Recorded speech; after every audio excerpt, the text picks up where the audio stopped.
Hello, everybody. Welcome to Ashish Singh Lectures. I am Madiha Khan, your friend who is there to help you with your English language. तो आज हम start करें हमारा नया chapter जिसका नाम है नेल्सन मंडेला। ठीक है, तो चैप्टर है, ये ऑटोबायोग्राफी है। नेल्सन मंडेला ने खुद बताई है जो स्टोरी वो लिखी हुई है ना। तो इसलिए इसके जो ऑथर है वो खुद कौन है, नेल्सन रोहिलाला मंडेला।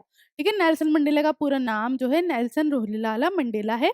नहीं याद रहता तो नेल्सन मंडेला भी लिख सकते हो, गलत नहीं होगा। ठीक है, ये जो चैप्टर है इसमें क्या है, Nelson Mandela a long walk to freedom. मतलब a long walk to freedom का मतलब क्या हुआ कि भाई एक काफी मतलब लंबा सफर तय किया इन्होंने आजादी के लिए।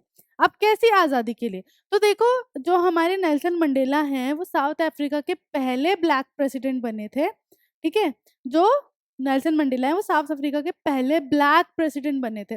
अब यहाँ पे ब्लैक पे क्यों एम्फेसाइज किया गया है या बताया गया है कि ब्लैक, तो क्या था, साउथ अफ्रीका में पहले 20th सेंचुरी की बात है, काफी क्या था, रेशियल डिस्क्रिमिनेशन था। मतलब रंग रूप के भेद पर काफी जो है भेदभाव था बेस पर। तो उस वक्त क्या होता था कि जो साउथ अफ्रीका के जो भी मतलब वाइट पीपल थे, गोरे रंग के लोग थे, वो ब्लैक पीपल को, जो काले लोग थे उनको खुद से बहुत नीचा मानते थे। मतलब गुलाम बना के रखना या उनको कंट्री का हिस्सा ही ना मानना, इस तरीके से उन्हें रखते थे। ठीक है, तो ये सारी चीज़ें जो है काफ़ी मेहनत करने के बाद, काफ़ी लड़ाइयों के बाद, काफ़ी प्रोटेस्ट के बाद नेल्सन मंडेला के हाथ आई थी। नेल्सन मंडेला को ये प्रिविलेज मिला था कि वो मतलब जो है अब एक एक ऐसी कंट्री बना सकते थे जहाँ पे कोई भी डिस्क्रिमिनेशन नहीं था किसी भी तरीके का। इसलिए यहाँ पे इस चैप्टर का नाम क्या लिखा है, लॉन्ग वॉक टू फ्रीडम। तो यहाँ पे हम पूरा पढ़ेंगे उनके बारे में, जो उन्होंने स्पीच दी, जो उनकी स्टोरी रही, जो हिस्ट्री रही, वो सब जानेंगे। तो आज स्टार्ट करते हैं। Nelson Mandela has become South Africa's first black president after more than 3 centuries of white rule. ठीक है, अब नेल्सन मंडेला जो है वो प्रेसिडेंट बन चुके हैं, साउथ अफ्रीका के पहले ब्लैक प्रेसिडेंट बन चुके हैं। कितना, 300 साल के बाद जाकर अब कोई ब्लैक प्रेसिडेंट बना था, वरना वाइट सुप्रीमेसी ही चल रही थी। Mandela's African National Congress ANC party won 252 of the 400 seats in the first democratic elections of South Africa's history. एक तो ये याद रखना पार्टी का नाम, ठीक है, एक तो पार्टी का नाम याद रखना, क्या था, एएनसी, अफ्रीकन नेशनल कांग्रेस। कितने वो उससे सीट से जीती थी, 250 सीट से जीती थी 400 में से। ठीक है, अब the inauguration ceremony took place in the union building amphi theatre in Pretoria today. दूसरी चीज क्या याद रखना, इनॉग्रेशन सेरेमनी कहाँ हुई थी, तो in the union buildings amphi theatre और इन प्रिटोरिया। ठीक है, ये याद रखना जरूरी है कि कहाँ हुई थी, क्वेश्चन आ जाता है। attended by politicians and dignitaries from more than 140 countries around the world. अब यहाँ पे काफी सारे नेता, काफी सारे सेलिब्रिटीज आए थे 140 कंट्री से ज्यादा के। Never, never again will this beautiful land experience the oppression of one by another.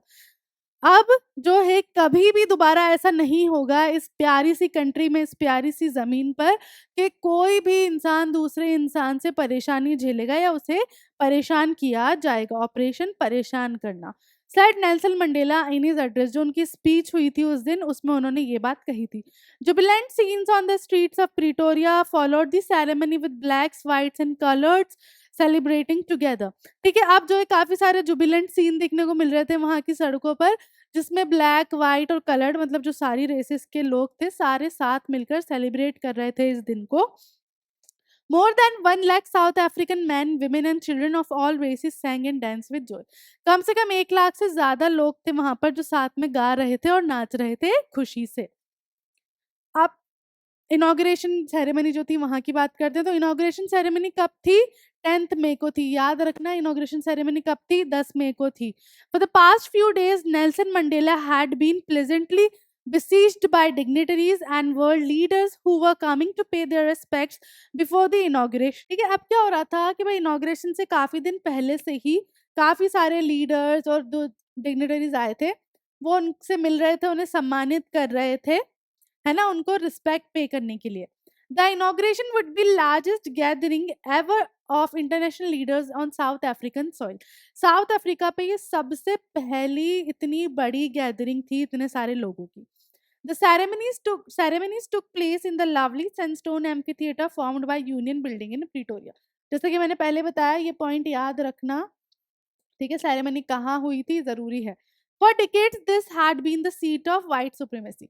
काफी सालों से ना, काफी सालों से जो है ये सीट किसकी थी, व्हाइट लोगों की थी, व्हाइट गवर्नमेंट की थी, लेकिन आज ये ब्लैक पीपल की थी ना, इट वॉज ब्लैक पर्सन की थी ना, it was the site of a rainbow gathering of different colours and nations for the installation of South Africa's first democratic non racial government. ठीक है, लेकिन अब यहाँ पे क्या देखने को मिल रहा था, एक रेनबो में जैसे जितने सारे कलर होते हैं ना, वैसे ही वहां पे अलग अलग लोग देखने को मिल रहे थे, अलग अलग रेस के लोग देखने को मिल रहे थे, और जो काफी अच्छा लग रहा था। On that lovely autumn day he was accompanied by his daughter Zenani. उस पतझड़ के इतने प्यारे दिन पर उनकी डॉटर भी थी वहां पर। On the podium mister de Klerk was first one in as second deputy president. अब पोडियम पे खड़े होकर मिस्टर डी क्लर्क ने पहले जो है शपथ ली सेकंड डेप्यूटी प्रेसिडेंट के पद पर। After him Thabo Mbeki was sworn in as first deputy president. फिर शपथ किसने ली, थाबो बेकी ने ली, वो फर्स्ट डेप्यूटी प्रेसिडेंट थे। When it was his turn he pledged to obey and uphold the constitution and to devote himself to the wellbeing of the republic and its people. फिर जब उनकी बारी आई, किसकी, Nelson Mandela की बारी आई, तब उन्होंने शपथ ली कि वो हमेशा जो है कॉन्स्टिट्यूशन को ओबे करेंगे, उसको मान रखेंगे उसका, और खुद को जो है पूरा समर्पित कर देंगे, किस लिए, रिपब्लिक और पीपल के भले के लिए। To the assembled guest and the watching world he said. अब वहां जितने भी लोग आए थे, जो भी उन्हें देख रहे थे, तो उनसे उन्होंने क्या कहा, today all of us do by our presence here confer glory and hope to newborn liberty. ठीक है, आज जो हम यहाँ पर सब मौजूद हैं, जो हमारी प्रेजेंस है, वो यहाँ क्या कन्फर कर रही है कि एक नई महिमा, एक नई आशा है, एक किसी नई बॉर्न हुई हुई, नई जन्मी हुई आजादी को लेकर। Out of the experience of an extraordinary human disaster that lasted too long. है ना, अब जो यहाँ पे ह्यूमन डिजास्टर किसे बोला गया है, जो अपार्टीड वाला सिस्टम था, जो रेशियल डिस्क्रिमिनेशन था, भेदभाव था, उसको बोला गया है। अब must be born a society of which all humanity will be proud. लेकिन अब एक ऐसी सोसाइटी जन्मेगी जिसको लेकर सब लोग प्राउड फील करेंगे, गर्व महसूस करेंगे। We who were outlaws not so long ago have today been given the rare privilege to be host to the nations of the world on our own soil। ठीक है, अब हम लोग जिन्हें आउटलॉज माना जाता था, आउटलॉज मतलब हमें हमारी कंट्री का होने के बावजूद भी बाहर का माना जाता, आज उन्हें ये अपॉर्चुनिटी मिली थी, ये सम्मान मिला था कि वो होस्ट कर रहे हैं साउथ अफ्रीका पर इतनी बड़ी ceremony. We thank all of our distinguished international guests for having come to take possession with the people of our country of what is, after all, a common victory for justice, for peace, for human dignity। ठीक है, अब जो है मैं यहाँ पे जितने भी सारे डिस्टिंग्विश्ड क्या है, डिस्टिंग्विश इंटरनेशनल गेस्ट, मतलब कि भाई डिस्टिंग्विश क्यों बोला गया, जो अलग अलग देशों से आए हैं सारे, उनको सबको शुक्रिया अदा करना चाहता हूँ कि आप लोग यहाँ पे हमारे लोगों के साथ इकट्ठा हुए। और क्यों ना होते, क्योंकि ये तो सबकी जीत है आज। यहाँ पे आज जीत किसकी है, न्याय की जीत है, शांति की जीत है, और मानव सम्मान की जीत है। We have at last achieved our political emancipation. हमने फाइनली जो है पॉलिटिकली भी हमारी आज़ादी पा ली है। We pledge ourselves to liberate all our people from the continuing bondage of poverty, deprivation, suffering, gender and other discrimination. अब मैं जो है, या हम जो भी लोग हैं, जो भी सब थे, उनके डेप्यूटी प्रेसिडेंट वगैरह, हम सब शपथ लेते हैं कि जितने भी लोग हैं उनको हम जो है आज़ाद कराएंगे। ये जितनी भी क्या कहते हैं, बॉन्डेज है ना, मतलब बंधे हुए हैं, ये पॉवर्टी, गरीबी से, डेप्रिवेशन, वंचित हैं चीज़ों से, सफ़र कर रहे हैं, परेशान हो रहे हैं, या फिर जेंडर या अदर डिस्क्रिमिनेशन, कोई भी बेसिस पर कोई डिस्क्रिमिनेशन, भेदभाव नहीं होगा। Never never and never again shall it be that this beautiful land will again experience the oppression of one by another. अब कभी दोबारा ये जो खूबसूरत सी ज़मीन है, इस पर कोई भी इंसान जो है दूसरे से परेशानी एक्सपीरियंस नहीं करेगा। The sun shall never set on so glorious a human achievement. Let freedom reign. God bless Africa। ठीक है, जो भी फ्रीडम है उसको बढ़ने दो आगे, और God bless Africa। A few moments later, they all lifted their eyes in awe as a spectacular array of South African jets, helicopters, and troops carriers roared in perfect formation over the Union Building। अब इसके कुछ ही थोड़ी देर के बाद क्या होता है, लोग सारे एकदम ऑ में, ऑ होता है मतलब एक काफ़ी मतलब अच्छा लगना कुछ, है ना? उसमें जो है ऊपर देख रहे होते हैं आसमान की तरफ और क्या देखते हैं कि जो जेट्स हैं, हेलीकॉप्टर्स हैं, ट्रूप्स हैं अफ्रीका के, वो एक अच्छा मतलब फॉर्मेशन बना रहे हैं। देखा है ना आपने इंडियन जेट्स वगैरह भी काफ़ी सारे कभी ऐसे मतलब उनके पीछे जो उनका धुआँ निकल रहा होता है उससे हमारा फ्लैग बनाते हैं या अलग-अलग फॉर्मेशंस दिखाते हैं, तो वैसा एक छोटा-सा वहाँ शो चल रहा था। It was not only a display of pin point precision and military force but a demonstration of the military's loyalty to democracy. ये सिर्फ ये नहीं दिखा रहे थे कि भई हम कितने सटीक हैं, हमने कितना अच्छा फॉर्मेशन बनाया, नहीं। बल्कि ये अपनी लॉयल्टी भी वहाँ पर दर्शा रहे थे कि हम जो है इस गवर्नमेंट से अब वफ़ादारी निभाएँगे। To a new government that had been freely and fairly elected, उस सरकार को जो अभी बनी है और उसे जो है काफी फेयरली इलेक्ट किया गया है। The highest generals of the South African Defense Force and Police, their chest bedecked with ribbons, medals from days gone by, saluted him and pledged their loyalty. अब जितने भी हायर लेवल के generals थे और जो पुलिस वाले थे वो सब क्या है, बिडेक्ड, बिडेक्ड उनकी मतलब ये छाती जो थी वो पूरी सजी हुई थी रिबन्स और मेडल से जो उन्होंने जीते थे, वो सारे नेल्सन मंडेला को सैल्यूट कर रहे थे और अपनी लॉयल्टी प्लेज कर रहे थे।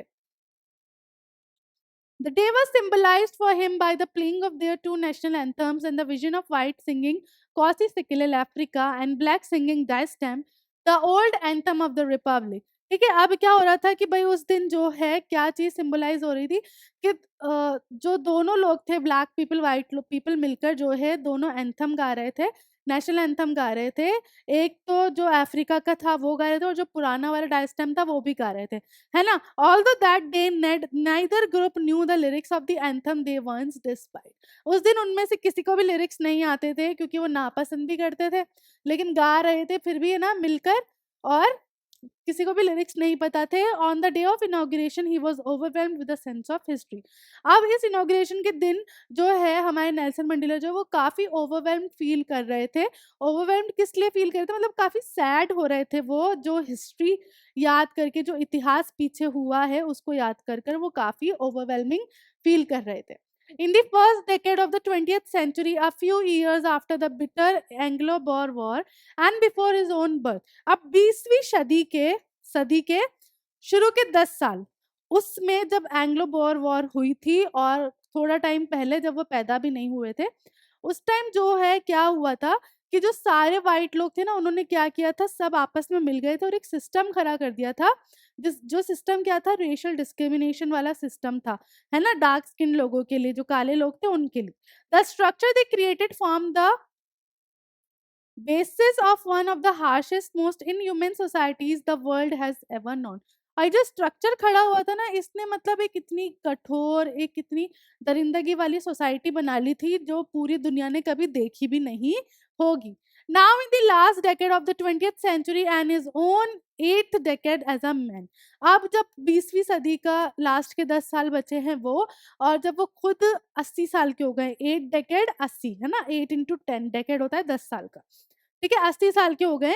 That system had been overturned forever and replaced by one that recognised the rights of and freedoms of all peoples regardless of the colour of their skin. अब वो जो सिस्टम है वो पूरा पलट चुका था, ओवरटर्न हो चुका था और रिप्लेस हो गया था उस सिस्टम से जिसमें किसी भी तरीके का डिस्क्रिमिनेशन नहीं था, सबको अपने-अपने पूरे इक्वल राइट्स थे और सबके पास पूरी-पूरी आज़ादी थी, किसी का कोई कलर नहीं देखा जाएगा। That day had come about through the unimaginable sacrifices of thousands of my people whose suffering and courage can never be counted or repeat। ये जो दिन आज आया है ना, ये मेरे उन लोगों की वजह से आया है जिन्होंने इतने सैक्रिफाइस किए, अपनी जान तक उन्होंने त्याग दी इस चीज़ के लिए प्रोटेस्ट करने में कि हमें आज़ादी चाहिए, है ना? और मतलब उनका ये जो था ना, इसके हम हमेशा आभारी रहेंगे। हम ना तो उनके सैक्रिफाइसेस कभी काउंट कर सकते हैं, ना ही उन्हें कभी वापस रीपे कर सकते हैं। He felt that day, as he have on so many other days, that he was simply the sum of all those African patriots who had gone before me। ठीक है, अब है ना उनको उस दिन भी यही फ़ील हुआ जो वो हमेशा फ़ील करते थे कि वो यहाँ पे जो है ना खुद नहीं उन लोगों के बिहाफ़ पे खड़े हैं, उन लोगों को रिप्रेज़ेंट कर रहे हैं जिन देशभक्तों ने, है ना, जो ब्लैक पीपल वाले जो लोग थे, पैट्रियट्स थे, उन्होंने जो अपनी जान गँवाई है, अपनी मेहनत की है, वो आज यहाँ सफल होती हुई दिख रही है, तो मैं उस चीज़ को रिप्रेज़ेंट कर रहा हूँ। That long and noble line ended and now began again with me. He was pained that he was not able to thank them and they were not able to see what their sacrifices had wrought. उन्हें काफ़ी pen हो रहा था, काफ़ी दर्द हो रहा था कि वो उन लोगों को शुक्रिया अदा भी नहीं कर सकते क्योंकि वो नहीं हैं अब इस दुनिया में और ना ही वो ये चीज़ देख सकते हैं कि जिस चीज़ के लिए उन्होंने इतना मेहनत की, अपनी लाइफ सैक्रिफाइस की, हर चीज़ सैक्रिफाइस की, आज वो चीज़ फाइनली हो गई है। The policy of apartheid created a deep and lasting wound in his country and his people. All of them will spend many years, if not generations, recovering from that profound hurt. Apartheid वही वाला system है जो racial discrimination है, तो इसने जो है मेरे लोगों को काफ़ी ज़ख्म दिया है, काफ़ी गहरा ज़ख्म दिया है और बहुत टाइम लग जाएगा, बहुत साल या हो सकता है जनरेशन निकल जाए लोगों को इस दर्द में से बाहर निकलने के लिए। But the decades of oppression and brutality had another unintended effect that that was that it produced the Oliver Tambos, the Walter Sisselers, the Chief Luthilers, the Yusuf Dadus, the Bram Fishers, the Robert Sabukus of our time. है ना, आप यहाँ पे बोल रहे हैं लेकिन ये जो परेशानी के इतने साल निकले ना, इससे एक और आउटकम निकल कर आया और वो क्या था कि उसने ये लोग, ये जो पैट्रियट्स के नाम यहाँ लिए हैं, ऑलिवर टैम्बर्स, वॉल्टर सिसिलस, रॉबर्ट सबक्वस और जो ये सारे लोग हैं, इन लोगों को ये लोग निकले हैं इस ऑपरेशन से। Men of such extraordinary courage, wisdom and generosity that their like may never be known again. ऐसे आदमी, ऐसे लोग जिनमें एक्स्ट्रा ऑर्डिनरी हिम्मत थी, एक्स्ट्रा ऑर्डिनरी इंटेलिजेंस थी, एक्स्ट्रा ऑर्डिनरी उनका दिल इतना बड़ा था कि ऐसे लोग शायद दोबारा कभी ना मिले। Perhaps it requires such depths of oppression to create such heights of character. शायद इतना ऊंचा कैरेक्टर निकालने के लिए शायद इतनी ही ज़्यादा ऑपरेशन की ज़रूरत होती है, ऑपरेशन परेशानियों की।